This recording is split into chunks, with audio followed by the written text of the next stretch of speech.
Bonjour à tous, dans cette nouvelle vidéo de revue mensuelle, j'ai décidé de vous expliquer au fur et à mesure des pages le pourquoi du comment de mes présentations, ce qui fonctionne, ce qui ne fonctionne pas, quel matériel j'utilise. Je pense que ce sera ainsi beaucoup plus fluide que par article sur le blog, puisque dans les articles sur le blog, je fais plusieurs paragraphes. Le premier est souvent sur le monthly log, sur ensuite les dailies, puis les collections, ce qui ne suit pas vraiment la trame de mon bullet. Donc, avec cette vidéo, vous verrez ainsi mieux comment s'articule mon carnet, ce que je mets en place ou pas, et je pourrai vous l'expliquer tout de suite et plus clairement. Et n'hésitez pas, bien sûr, à me poser vos questions en commentaire si vous en avez. Voilà, donc nous allons commencer, bien sûr, par la page de garde, où j'ai essayé tout simplement de faire un petit truc sympa avec du papier craft. Alors c'est du papier craft que vous allez retrouver très souvent sur ce mois de septembre. Rien de plus simple, on déchire, on colle et on s'amuse. Pour les petites fleurs ici, j'ai utilisé des tampons que j'ai trouvés chez Action, tout simplement. Et pour retrouver mon mois, comme pour les mois précédents, je mets sur la tranche du monthly un washi tape que je vous retrouverai pareil dans toutes les journées afin d'avoir un fil conducteur. Donc, vous trouverez ensuite mon monthly avec toujours ma timeline, les différents événements et rendez-vous. Je le remplis en début de mois, mais j'y reviens tous les jours. Je note des nouvelles informations, je le complète et bien sûr, je reporte tous les jours les rendez-vous ou les événements éventuels.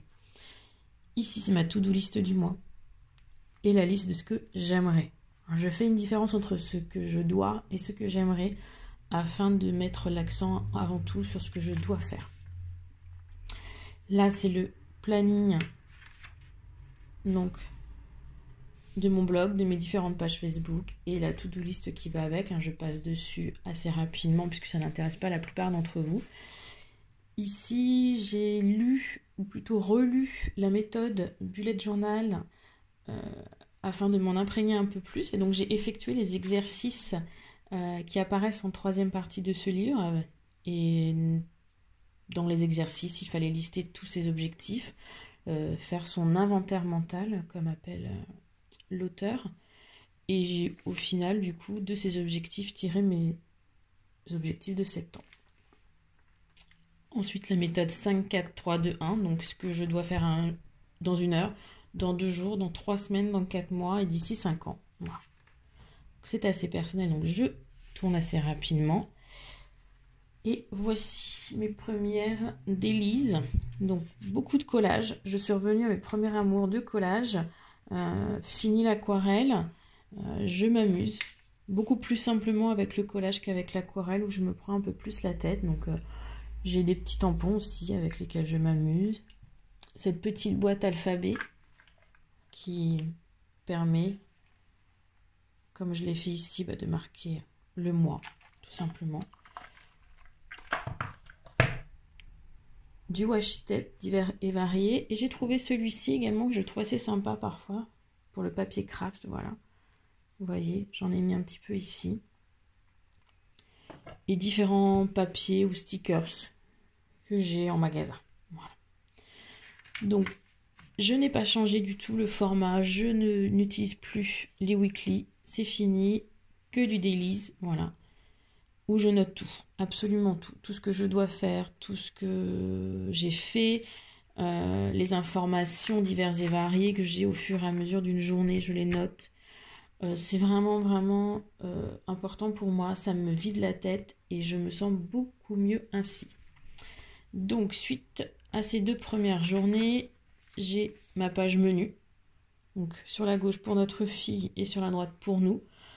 Donc, vous allez le voir au fur et à mesure, j'arrête un petit peu cette présentation puisque notre fille a 13 mois et commence de plus en plus à manger comme nous. Donc, je n'ai plus forcément besoin d'avoir ces 2 colonnes. Et sur la droite, j'ai une page justement pour notre fille, ce qu'elle doit manger cette semaine, ce qu'elle n'a pas mangé depuis un petit moment. La liste des courses, les idées de menu. Et là, c'est une idée d'un livre à acheter justement pour cuisiner pour bébé et toute la famille. Je vous en parlerai peut-être un peu plus tard, puisque je l'ai acheté, je l'ai reçu, et il est super. Voilà. Je continue avec toujours mardi, mercredi, jeudi. Je change un petit peu de présentation. Du papier craft encore et toujours.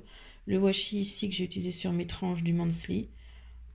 Et des papiers que je découpe de couleurs dans différents magazines, journaux que je retrouve un petit peu partout. Voilà.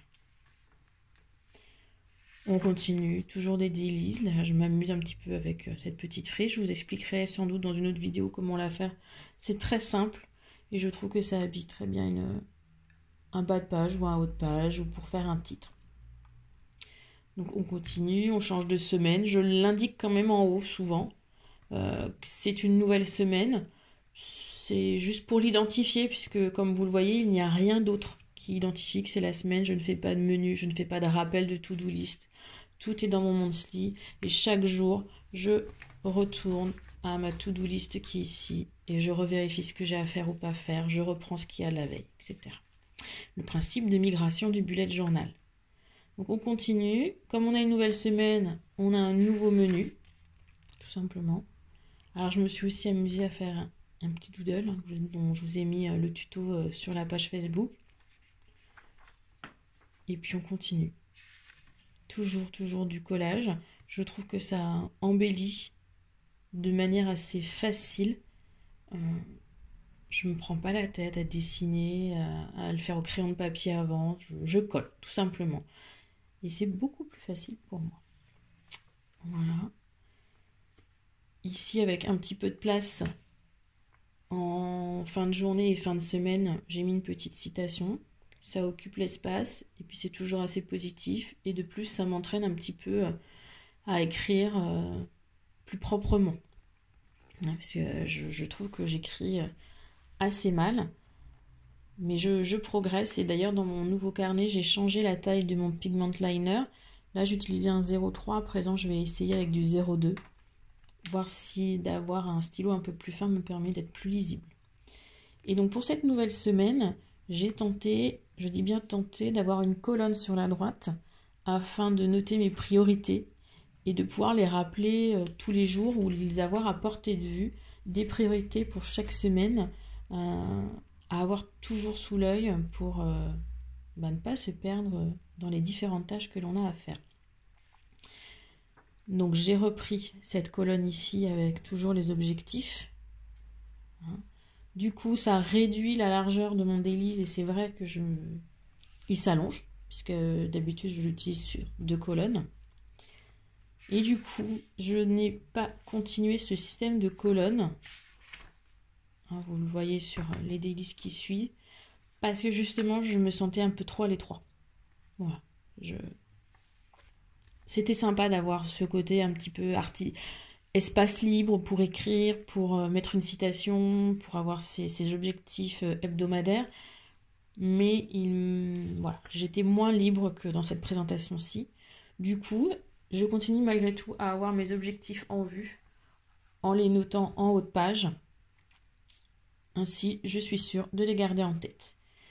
Et j'ai sauté effectivement 2 pages qui concernent la migration vers mon nouveau carnet, parce que là je finis le 4e, j'ai déjà entamé le 5e pour le mois d'octobre, donc avec ce qui a continué, à améliorer, à migrer vers le numéro 5, à ajouter, à archiver, donc je dois garder une trace, et ce que j'arrête, parce que je n'ai pas eu le temps, tout simplement. Mais ça je reviendrai dessus dans une autre vidéo concernant la migration vers un nouveau carnet.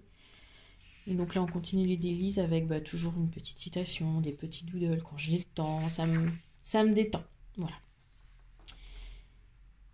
Ici, on voit aussi un petit peu de lettering avec Atelier les clés du bien manger où je suis allée le dernier dimanche de septembre. Un atelier culinaire pour apprendre tout simplement les bases d'une alimentation saine. Et du coup, je me suis servi de mon bullet pour prendre des notes durant la formation avec les informations sur les macronutriments, glucides, lipides, protéines que vous connaissez sans doute déjà et puis quelques idées de recettes, voilà. Et je continue donc mon mois, toujours, hein, lundi, mardi, mercredi. J'ai changé un petit peu les collages. Là, je suis venue insérer des petites feuilles que j'avais de mes ateliers scrap, hein. Alors, c'est des petites feuilles toutes simples, toutes bêtes en papier. Vous voyez? Ça n'a pas d'épaisseur. Comme ça, surtout, c'est important. Moi, je n'aime pas avoir trop d'épaisseur dans mon bullet. Quand vous écrivez ensuite derrière, enfin, vous ne pouvez pas bien écrire, le stylo, il râpe et du coup, c'est un petit peu enquiquinant. Donc, j'essaye de mettre le moins d'épaisseur possible. Voilà. Et on continue. Là, c'est la dernière semaine, la dernière ligne droite. J'ai changé encore un petit peu de présentation. J'ai reçu des stickers de la part de mon petit bullet. Je vous mettrai le lien en commentaire. Vous avez des petits stickers plantes que vous pouvez colorier, qui sont blancs et noirs, mais non plastifiés. Donc vous pouvez ajouter les couleurs que vous voulez, ce que je trouve très pratique, puisque vous pouvez comme ça l'adapter au mieux à votre thème du mois ou à votre page en cours. Et les petits stickers également des jours de la semaine, c'est mon petit bullet qui les fait également et qui les commercialise sur Etsy. Je trouve ça très pratique. Plus de prise de tête à écrire, bien écrire. En plus, sur le papier craft, ça rend super bien. Je sais pas ce que vous en pensez, mais moi j'aime beaucoup. Donc j'approuve, je valide et j'en commanderai sans doute un nouveau lot. On termine bien sûr sur le dernier jour qui était un lundi. J'ai effectué un bilan mensuel. Ça fait du bien de faire le point sur le mois en cours avec les objectifs que j'avais. Un petit rappel des objectifs de début de mois. Quels ont été mes points forts, quelles ont été mes difficultés. Et ici, je note pour le mois suivant ce que je peux mettre en place pour lutter contre mes difficultés. Et pour terminer, je passe très rapidement dessus. C'est le bilan de mon carnet. Voilà, 6 mois de ma vie, puisque ce carnet m'a duré 6 mois. Et qu'il me reste quelques pages, mais ces quelques pages me serviront sans aucun doute à effectuer des tests de stylo ou feutre pour de prochaines vidéos. Voilà, j'en ai fini donc avec ce mois de septembre. J'espère que cette vidéo vous a plu. N'hésitez pas à me poser vos questions en commentaire si je suis passée trop rapidement sur un détail que vous avez pu remarquer, ou si vous avez des difficultés pour mettre en place votre bullet journal. Pour répondre à vos besoins, n'hésitez pas à me faire signe et je vous répondrai avec plaisir. Belle journée!